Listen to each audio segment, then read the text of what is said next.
요한복음 6장 41절로 58절 이제 우리 함께 봉독하겠습니다. 자기가 하늘에서 내려온 떡이라 하심으로 유대인들이 예수에 대하여 수군거려 이르되 이는 요셉의 아들 예수가 아니냐? 그 부모를 우리가 아는데 자기가 지금 어찌하여 하늘에서 내려왔다 하느냐? 예수께서 대답하여 이르시되 너희는 서로 수군거리지 말라. 나를 보내신 아버지께서 이끌지 아니하시면 아무도 내게 올 수 없으니 오는 그를 내가 마지막 날에 다시 살리리라. 선지자의 글에 그들이 다 하나님의 가르침을 받으리라 기록되었은즉 아버지께 듣고 배운 사람마다 내게로 오느니라.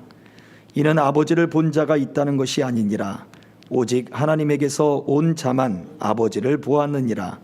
진실로 진실로 너희에게 이르노니 믿는 자는 영생을 가졌나니 내가 곧 생명의 떡이니라.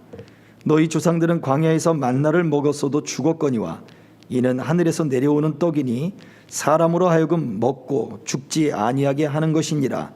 나는 하늘에서 내려온 살아있는 떡이니 사람이 이 떡을 먹으면 영생하리라. 내가 줄 떡은 곧 세상의 생명을 위한 내 살이니라 하시니라. 그러므로 유대인들이 서로 다투어 이르되 이 사람이 어찌 등이 자기 살을 우리에게 주어 먹게 하겠느냐? 예수께서 이르시되 내가 진실로 진실로 너희에게 이르노니 인자의 살을 먹지 아니하고 인자의 피를 마시지 아니하면 너희 속에 생명이 없느니라. 내 살을 먹고 내 피를 마시는 자는 영생을 가졌고 마지막 날에 내가 그를 다시 살리리니 내 살은 참된 양식이요 내 피는 참된 음료로다. 내 살을 먹고 내 피를 마시는 자는 내 안에 거하고 나도 그의 안에 거하나니 살아계신 아버지께서 나를 보내심에 내가 아버지로 말미암아 사는 것 같이 나를 먹는 그 사람도 나를 말미암아 살리라. 이것은 하늘에서 내려온 떡이니 조상들이 먹고도 죽은 그것과 같지 아니하여 이 떡을 먹는 자는 영원히 살리라. 아멘.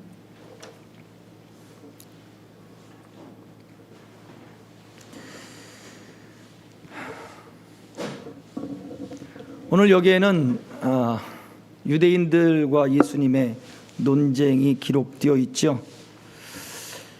예수님은 먹고 마시는 것과 믿는 것을 같은 의미로 같은 뜻으로 말씀하셨어요. 그런데 예수님의 이 말씀을 듣는 사람들은 이 말씀을 어렵게 생각을 했습니다.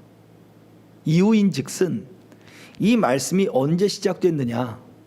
5,000명 보리떡 5개, 물고기 2마리, 그것으로 5,000명을 먹이고 난 다음에 벌어진 사건이기 때문에 그래요. 자, 여기에서 그럼 우리가 기적을 봤으니까 예수님이 이 말씀은 그냥 다 믿어야지, 기적을 우리가 체험했는데 라고 말을 할 수 있을 것 같잖아요. 그런데 이 사람들에게는 그 기적을 체험한 것이 어찌 보면 말씀보다 기적을 체험한 것이 오히려 말씀을 듣지 못하게 하는 그러한 걸림돌이 지금 되고 있는 거예요. 그들은 떡을 먹고 이미 배가 불렀습니다. 이 떡을 먹고 이것이 혹시 광야 시대의 모세에게 있었던 하나님이 주셨던 그 만나를 주셨던 그 사건과 이게 같지 않겠냐? 예수가 정말 메시아라면 우리에게 이 떡을 배불리 먹여주시는 분이다 라고 인식이 되어버린 거예요. 그래서 이들은 오직 먹는 떡에만 관심이 있었던 거예요. 기적이라 하더라도 하나님의 그 기적은 하늘에서 내려오는 그 만나를 체험하는 것인데, 하나님이 만나를 내려주신 이유는 신명기에서 그 만나를 거두러 나가고 거두러 나가지 않는 것을 통하여 뭘 배우는 거예요? 순종하기를 배우는 거예요. 순종하기를 배우는 것. 순종하기를 배우는 것. 우리 요즘 시대에 참 편해졌어요. 예배도 영상으로 내 편한 시간에 예배를 드리죠. 그 다음에 내가 편한 방식으로 온라인으로 헌금을 하죠. 이게 나쁜 것은 아닐 거예요. 그러나 우리의 마음 자세가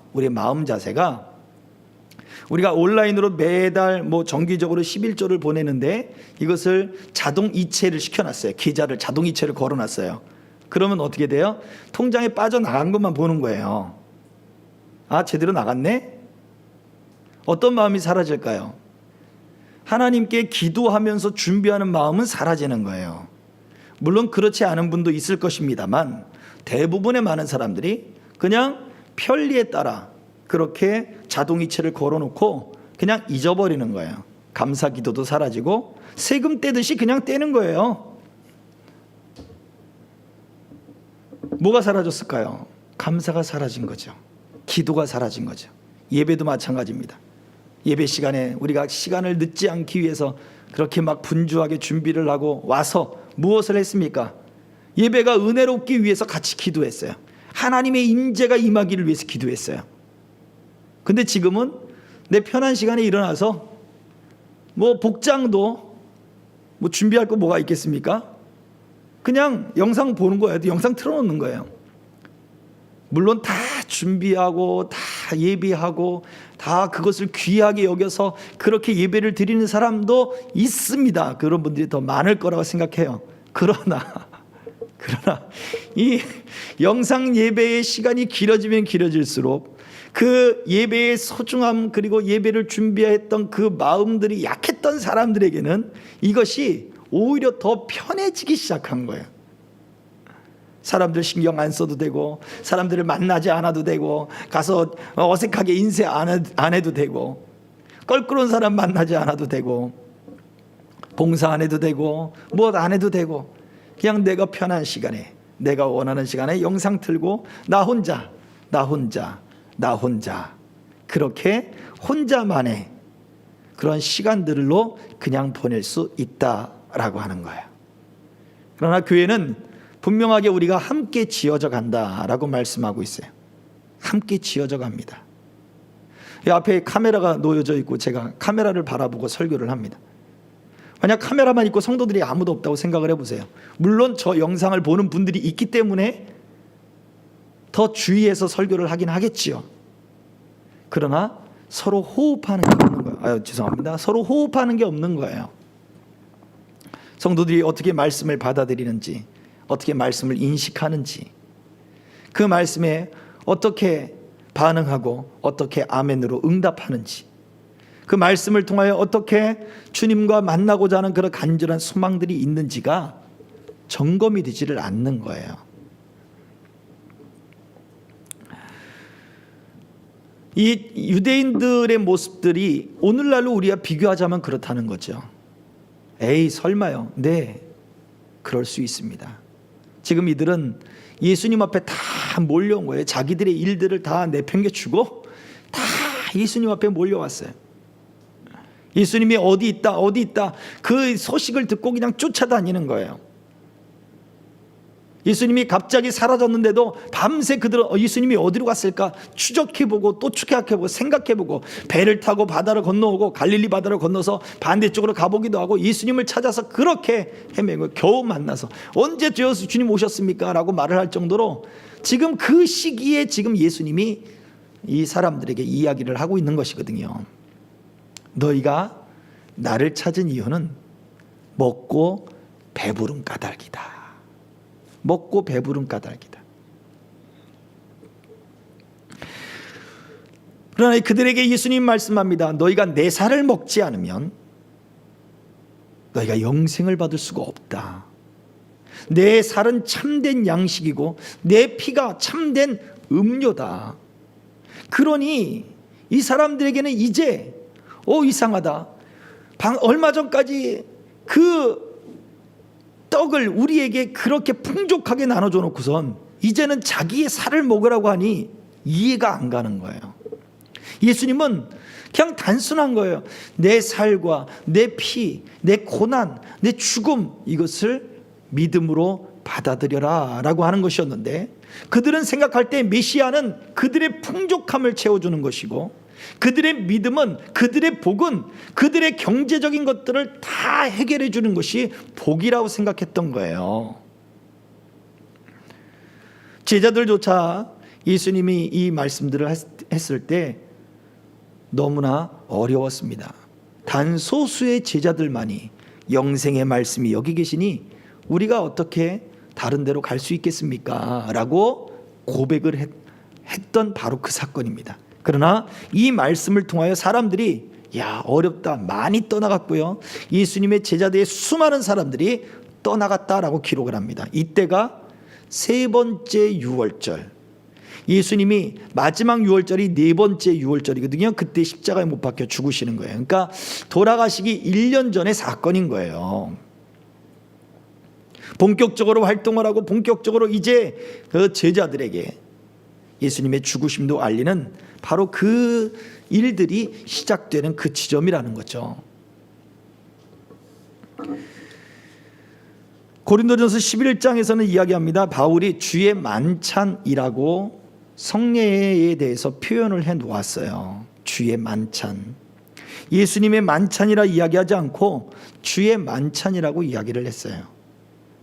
우리가 지난 주일날 우리가 말씀을 살펴봤듯이 단순히 제사적이고 제의적인 그러한 자리가 아닌 거죠. 내 살을 먹고 내 피를 마시라는 것은 단순히 제사를 드리라는 얘기 아니에요. 우리가 예수님을 믿는다라고 할 때 그 믿음이라는 것이 단순히 예배의 시간을 들여서 예배를 드리고 헌금을 하고 기도를 하고 찬송을 하고 이것으로 우리가 예수를 믿는 것이 아니라, 예수님은 그 만찬을 우리에게 베풀어 주시면서 뭐라고 얘기하셔요? 이 만찬이 우리를 그 식사 자리로, 그 교제의 자리로 우리를 불러주셨다는 거예요. 내가 이것을 너희들과 함께 먹기를 간절히 바라고 바라였노라. 이것을 기념하라 라고 하는 것이 바로 주의 만찬이었어요.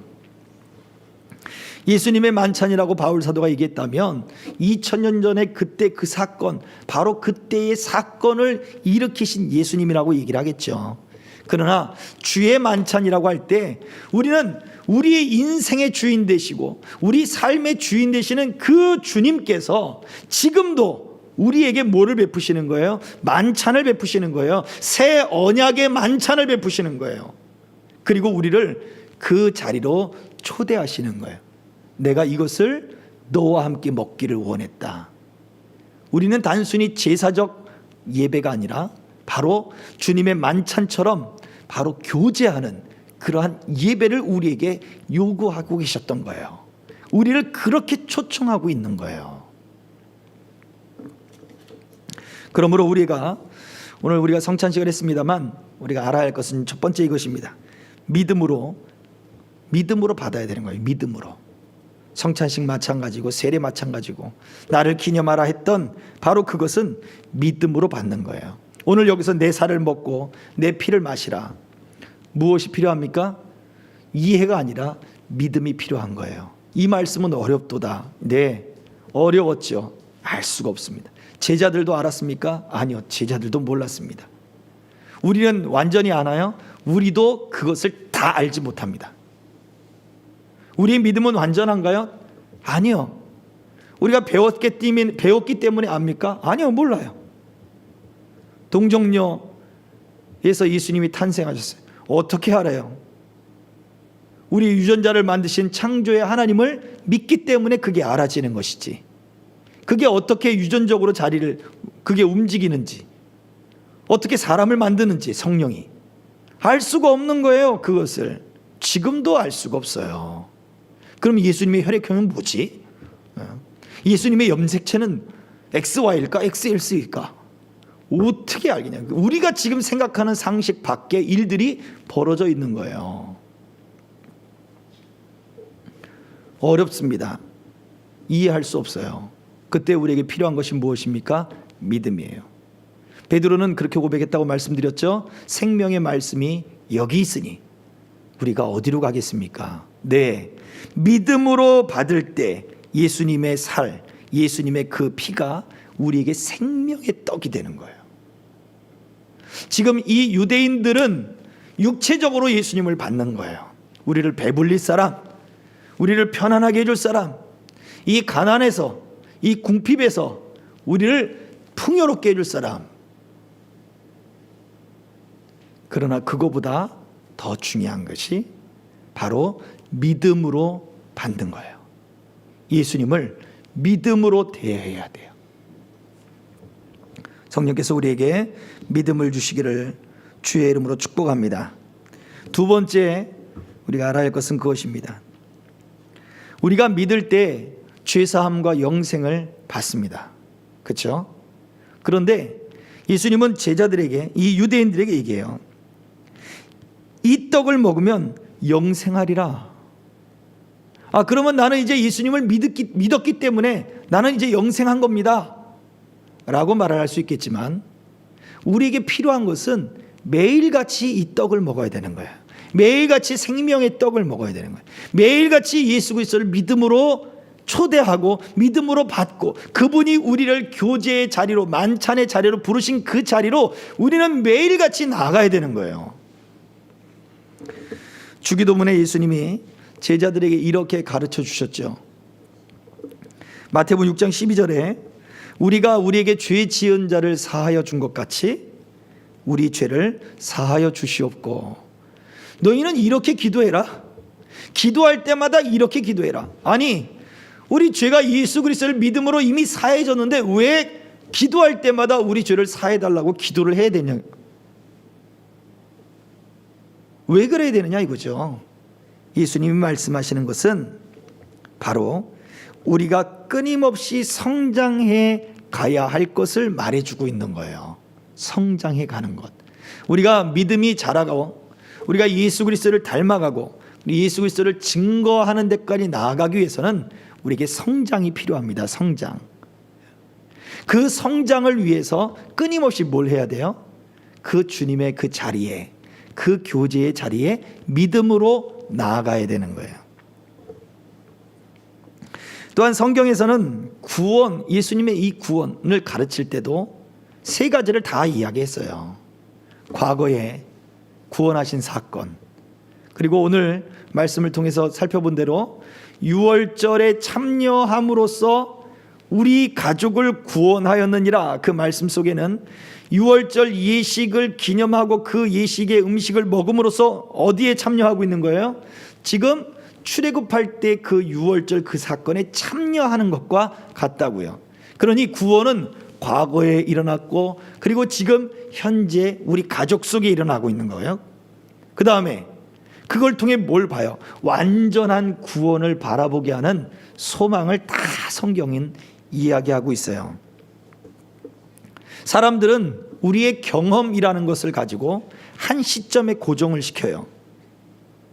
그러나 믿음은 한 시점이나 어떤 사건에 우리를 고정시키지 않아요. 하나님은 시간의 개념과 관계없으신 분이기 때문에 우리의 믿음은 과거로부터 지금, 우리 현재, 그리고 앞으로 일어날 그때까지 하나님 앞에서는 하나가 되는 거예요.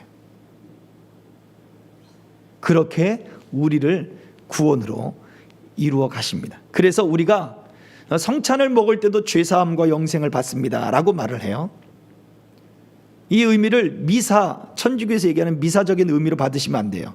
우리가 성장해 나가야 할 것을 말해준다는 거예요.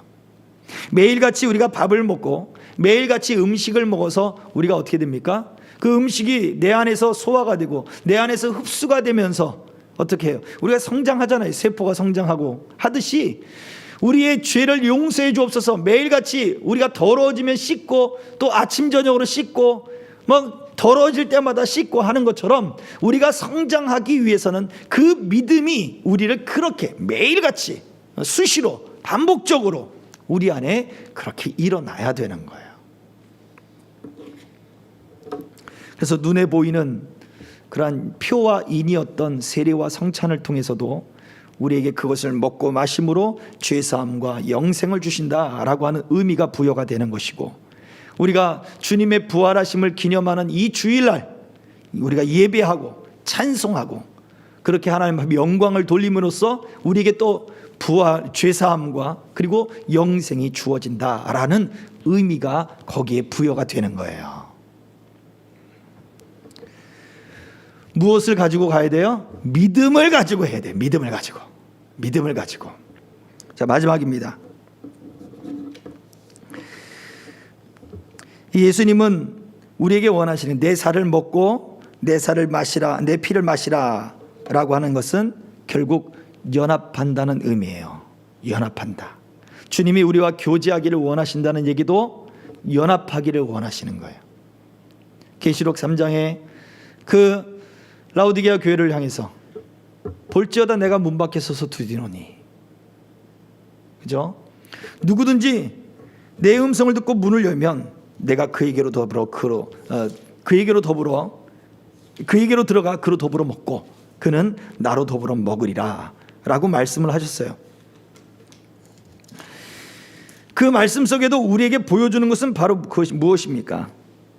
바로 우리가 주님과 연합하는 그 삶을 부활하신 주님께서도 말씀을 전하고 있는 거예요.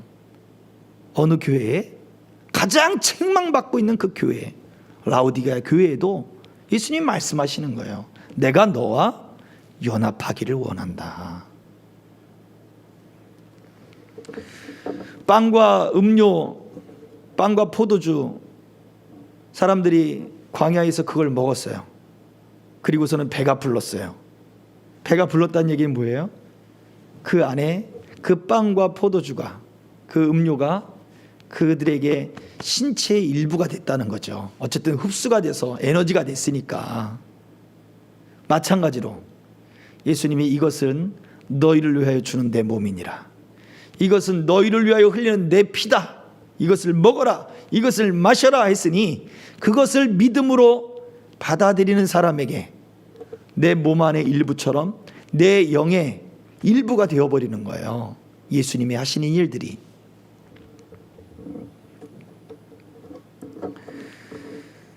그래서 이러한 믿음을 가지고 예수님과 연합하기를 원하는 이러한 마음들이 우리로 하여금 더 깊고 그리고 더 풍성한 믿음 가운데로 우리를 이끌어 갑니다.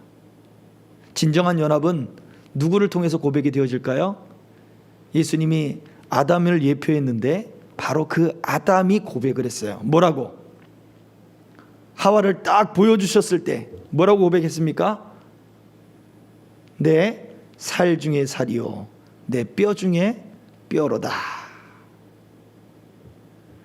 이만한 고백은 그 어떤 남자들도 아마 하지 못했을 겁니다. 저도 못했습니다. 그러나 이 고백을 한 그 사람, 바로 아담은 정말 그 하와와 연합된 마음이 있는 거예요. 너무나 기쁘고 너무나 사랑하는 거예요. 예수님이 우리에게 뭐라고 말씀하는 거예요? 이것은 내 살이다, 이것은 내 피다 라고 하는 말씀이 내 뼈 중에 뼈요 내 살 중에 살이다 라고 하는 말씀과 같은 거예요. 얼마나 우리를 사랑하시는지. 오늘 부활절을 맞이하며 이러한 주님의 사랑을 우리가 더 깊이 이해하고 그 사랑을 내 것으로 만드는 저와 여러분들의 믿음의 모습이 되기를 주의 이름으로 축복합니다.